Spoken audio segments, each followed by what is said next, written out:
Had a stalker for 5 months. I was 19 when this happened, working closing shifts at a Sam's Club in North Carolina. It was only about a 7-minute drive from my mom's house, and I genuinely loved my coworkers. We were close, and I trusted them to have my back. This happened right after a big holiday sales event, the kind where the store is packed and everything is chaos. I was in the clothing section late at night, folding piles of clothes left behind on the tables, when I noticed a man watching me out of the corner of my eye. I assumed he needed help. I asked, "Is there anything I can help you find?" He answered in a nervous, high-pitched voice, asking for a different size. I helped him, but afterward he started complimenting me, telling me I was pretty, and asking if I was Hispanic. I was exhausted, and didn't think much of it. I even assumed he might be harmless, and also thought he might have liked the opposite sex. As the store was closing, he asked for my Snapchat. I gave it to him. I was never planning on actually having conversations with him. Even now, I cringe thinking about why a 19-year-old would give her Snapchat to a man who looked to be in his 40s. After we closed and cleared the store, I met up with my closest coworker. I'll call her Bestie. I casually mentioned the guy and told her his name, Kevin. Her face dropped. She asked to see his Snapchat. The moment I pulled it up, she went quiet and called over a manager we trusted. Suddenly I was being asked questions, what he looked like, what he said, whether he was alone. Then they told me who he really was. He was a former employee who'd been fired after multiple incidents. He had stalked a girl who worked there, showed up on her off days to bother her, and used the posted schedules in the break room to track when she worked. Things escalated badly enough that he was eventually terminated. When I was walking there, we used the app for our schedule, and he was the reason why they changed it from paper to personal apps now. And now, apparently, I was next. That night, my manager and Bestie walked me to my car. While we were standing there, I got a Snapchat message from him. I told them immediately. The message asked if I lived nearby and if I wanted to hang out. Bestie told me exactly what to say, that I didn't live alone and had roommates nearby. When he asked if he could come over, I said no. I blocked him as soon as I got home. Out of curiosity, I looked him up on Facebook. He had a wife, kids, a family. I considered warning her, but I was told the woman before me had tried, and the wife didn't believe her. The next day at work, Bestie called me over the walkie-talkie and told me to go to the back of the store. She said Kevin is here. He was asking for me by name. This became routine. Almost every shift, he'd come in asking where I was. I'd hide in the break room, the back, or wherever I could. Eventually, most of my coworkers knew what was happening and helped without question. One day Bestie didn't see him come into the store, and by the time I spotted him, I saw Bestie waving me down. She warned me over the walkie, and I ran into the jewelry department, where an older coworker, we can call her, Mrs. Joy, was working. I'd barely had time to whisper, "Kevin." She understood immediately. He walked up and asked if a little Hispanic girl from clothing was working that day. Mrs. Joy told him no. He lingered, circling the counter and pretending to look at jewelry. I crouched behind the counter, pretending to search for something, while customers stood nearby. Eventually he left. I stayed hidden for over an hour, just to be sure. What scared me most was outside of work. Some nights after closing, we'd see a minivan idling in the parking lot with its lights off. It wouldn't leave until I walked to my car. I never proved it was him, but the timing was always wrong. After 5 months, he slowly stopped appearing at the store. No more questions, no more hiding, no more watching over my shoulder. I never filed a restraining order. I was young, overwhelmed, and just trying to survive everything else in my life at the time. But to Kevin, who turned my workplace into a hiding place and made my coworkers protect me for months, if you are reading this, I hope you get some help. What did you think about this one? Let me know in the comments. Meanwhile, let's move to the next Reddit story. Weird neighbor walks around at 12 a.m. every night. Something strange has been going on in my neighborhood, and I honestly don't know what to think anymore. A few years ago, my family's house was broken into while we were away. Nothing too major was stolen, but it really shook us up. After it happened, we talked with a few neighbors to see if anyone had noticed anything suspicious that night. That's when one neighbor pointed towards a house down the street and said something like, "It's probably them, they're thieves." Apparently people around have been suspicious of that household for a while. But here's the thing, The guy living there is in his 40s, and he lives with his elderly mother, who is probably in her 70s. They never say hello, their house looks totally neglected, and the yard is overgrown with a tall hedge that basically hides the whole place. But the weirdest part is that the man goes out every single night around 12:30 a.m. and walks around the neighborhood. Sometimes he just stands around or looks at houses, and keeps doing this too today. Searched him up, and it turns out that the 40-plus man works as a glazier, a person that works with glass windows. I don't have proof of anything, but the whole thing feels unsettling. What should I do? Confront them? Talk to the police? Or just let it go and keep an eye out? This gave me chills, but wait for the next Reddit story. Elderly male neighbor starting to creep me out. I bought my house in 2021, and the guy across the street happened to be someone I worked with before he retired. So it was kind of nice to have someone I knew at first, after being new to the neighborhood. However, it has mostly just driven me nuts most of the time, and I feel like it has gotten progressively creepier. At first, he was kind, and sent me a card. Well, one time he caught me outside, and pretty much wouldn't take no for an answer for me to see his house, which I found weird, as I am the new homeowner. Anyways, he had retired because his wife became very ill and needed care. So he forced me to tour his house and say hi to his wife, which I did, and then he told me don't be rude, have a seat and visit, which was very uncomfortable for me, as his wife wasn't all there, and I didn't know her to begin with. Anytime I would be outside, attempting to do anything, he would come tap me on the shoulder and scare me, and even though I had my hat on and earphones because I did not want to talk, and he would go on and on about himself. That winter he took care of my sidewalks without me asking, which was a nice gesture. He would drop off food, homemade, ice cream from local shop, drinks from coffee place, etc. However, there was a brief period he didn't talk to me, due to me turning in a coworker of mine for sexual harassment, whom he was close with due to former law enforcement work. I would try to give a hi here and there, and he would ignore me as I didn't want any bad blood between us. I made peace with it, and figured he would leave me alone, which was kind of a win for me because I like my privacy, and I'm introverted. Until one day I had a package delivered, and he called me, I didn't answer, and he went over to look to see if it was his package, and left it laying on the public sidewalk. He avidly watches my porch, and bothers me about my packages, saying people stole them, when I have a doorbell cam and don't need him staring at my porch all day.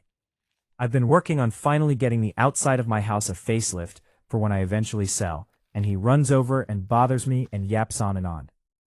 Fast forward a little bit, his wife passed away. He keeps trying to invite me into his home for dinner, and I say no thanks. I've declined about 12 times. If I'm outside, he tries to ask me, so I have to look outside to even see if I can take my garbage out in peace. I have no interest in being alone in a house with a 72-year-old man, as I'm 29 and female. He is relentlessly asking me, and I have started ignoring his texts because I'm tired of saying no. One of the last texts he sent me as soon as I left my house was, "Hey, when you're done with whatever you're doing, come over for supper." Like, I feel he's staring at my house all day long. Sure, he might be lonely because his wife passed, but I am a very introverted person and don't want to be bothered by this man. I also find it highly inappropriate and draining. I have to run to put my garbage can out every week. I feel I can't get any yard work done without him bothering me. I'm gonna put privacy screens on my front porch so you can't see shadows through the curtains of my big front living room window. I've just had enough. My gut is saying something is weird and wrong. Moving to the fourth Reddit story. Weird suitcase man with tattooed eyebrows. So this just happened a few minutes ago, and I wanted to share. I live in a very small town in the south, and we decided today to go to Waffle House for Sunday breakfast. It was busy, so my daughter, husband, and I took a seat at the front of the restaurant to wait for a table. A man walks in, and I immediately feel super uncomfortable, as he was super strange. He was older, early 70s I guess, and he was wearing a full black suit and tie without a single wrinkle. He had a large black suitcase that he wheeled in with him. He had thick blue tattooed eyebrows that went all the way past his temples, and he had a John F. Kennedy pin on his suit jacket. He also was wearing thick black gloves that had a Velcro strap and silk scarves tied to each wrist. As soon as he walked in, he took notice to us and started talking to my husband about his tattoos. He also started asking very personal questions about where we lived and what he did for work. Luckily, we got sat at our table, and he was sat at the breakfast bar. Throughout our meal we saw him chatting with everyone at the bar and making people visibly uncomfortable. He never took his gloves off for the entire meal. We are local to this place, so the hostess we always see came up to chat, and she told us to make sure we hold on to our daughter when we leave because there's a weird guy making people uneasy. He finished his food around the same time as us, but decided he wasn't leaving. He sat at the front again with a cup of coffee and stared us down. When my husband got up to pay at the front, he immediately came over to me and started staring at my chest, asking if I actually liked the band Def Leppard. I was wearing a DL shirt, and then he proceeds to ask me if I was wearing something underneath and if it was comfortable. The weirdest part about it was that he called me by my name, which I never gave. My husband ran back to us after seeing this all go down from the register and grabbed my daughter, and we peeled out of there quickly. Next time we go, I'll get an update from the hostess about what happened when we left. Same subreddit, different city, same feeling that someone was always watching. Strange guy followed me while holding a plastic bag. I usually jog in a park near my apartment where a lot of people go. It's a big park with loads of people, and it's close to residential and commercial areas, so it's kinda common to see all sorts of people walking around, from people taking a break from work, old ladies just hanging around, and even kids just having fun. So there I was just jogging around. I usually bring my phone to listen to some music, but since it was kinda late, and it seemed like it was going to rain, I decided to just go with my keys. During my jog, I passed by a man sitting on a bench with a nice view to the ocean. He seemed to be a guy coming back from work, wearing a white social shirt with a black tie and black social pants. I remember passing by him and getting a little envious because of his seat, but nothing out of the ordinary. I continued my jog and decided to go back. But on my way back was when things got scarier. I passed by the man again, but this time he noticed me and followed me with his head. I left my pace a little due to his weirdness, and he seemed to notice, instantly getting up and jogging behind me. But here is the bizarre part. He just casually followed me, not sprinting to catch up or trying to pass me. He kept his distance away from me, but constantly following my path. On top of that, he held a plastic bag I didn't spot earlier with him, holding it in his left arm, which he kept fully stretched while following me. I freaked out and sprinted out of the path, which is dumb I know, and made my way through the trees and all until I got to a main road with cars and pedestrians. The man followed me even during that, making his way to the street with me, but diverging paths as soon as we got to a more crowded area. I roamed around before going to my apartment, because I was afraid he'd follow me there, but I never saw him after, not that I wished to, LMAO. Don't know if he was just bored and wanted to scare me, or if he was a true creep, but I hope he never goes back to the park. Now, if you thought that was unsettling, the next story is worse. Guy kept waiting for me at the train station, and now keeps showing up in the gym. About 3 months ago, something strange started happening. I was at the gym when a guy approached me in the middle of one of my sets. He introduced himself. I can't remember his name, and after some small talk, he suddenly mentioned the route I walk to work and exactly where I get on the train. I live in a commuter town outside London, with only 2 platforms and crowded trains, but I'd never seen this man before. I also learned he works in the same part of London as I do. After that, for weeks, he started waiting in the exact spot where I normally get on the train. Again, I'd never noticed him before our first conversation. He never spoke to me or really acknowledged me, but he always appeared where I'd stand.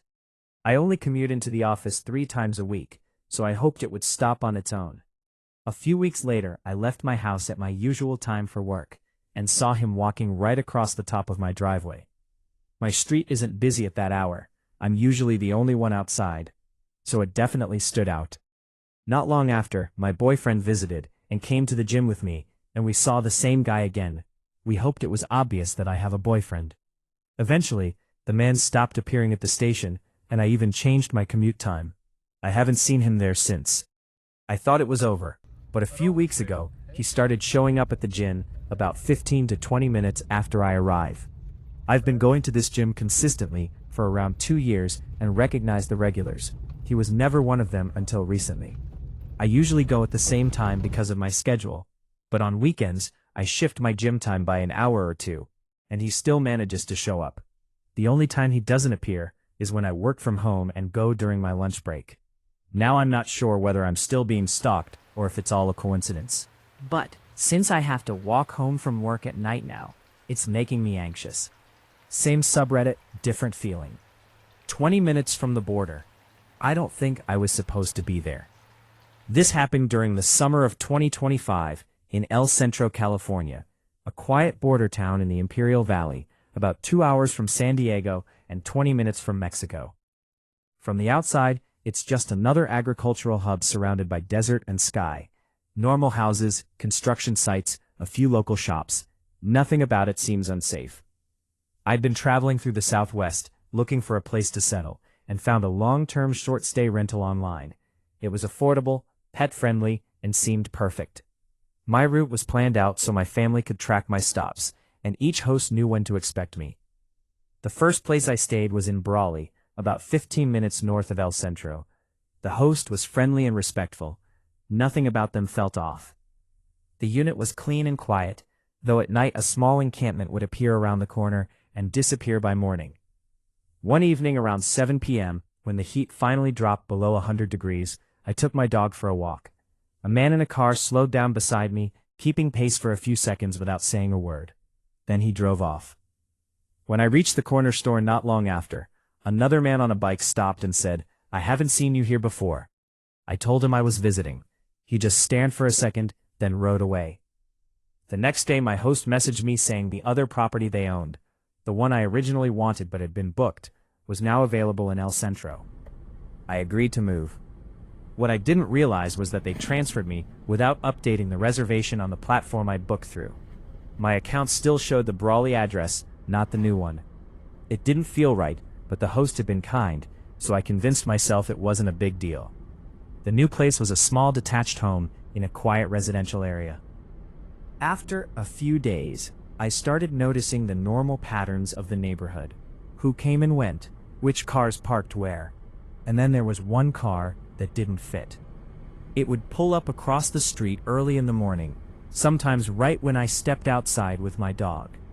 It would sit there idling for a bit, then leave. This happened multiple times a week. At first I thought it was someone resting or checking their phone. But the driver's side window had a towel pinned inside, completely blocking the view. That's when my stomach started to knot. One morning I managed to get a clear look at the license plate. I called the non-emergency police line, gave them the full number, and explained what was happening. The dispatcher said they'd look into it and try to make contact with the registered owner. I never heard back. The officer didn't seem particularly concerned, more like it was just another call to file away. A couple of days went by without seeing the car. Then it came back. It rolled up slowly in front of the house, made a U-turn in the middle of the road, paused, and the driver started texting while looking toward my window. About 10 minutes later, a different car showed up and did the exact same thing. That was it for me. I didn't call anyone. I didn't tell the host. I just packed everything I owned, loaded my car, and left before the sun went down. Maybe it was a coincidence. Maybe someone was watching me. When I think about it now, I get chills. I don't think I was supposed to be there. And that's it for today, guys. Thanks for watching. Don't forget to hit the like and subscribe to the channel. See you next time.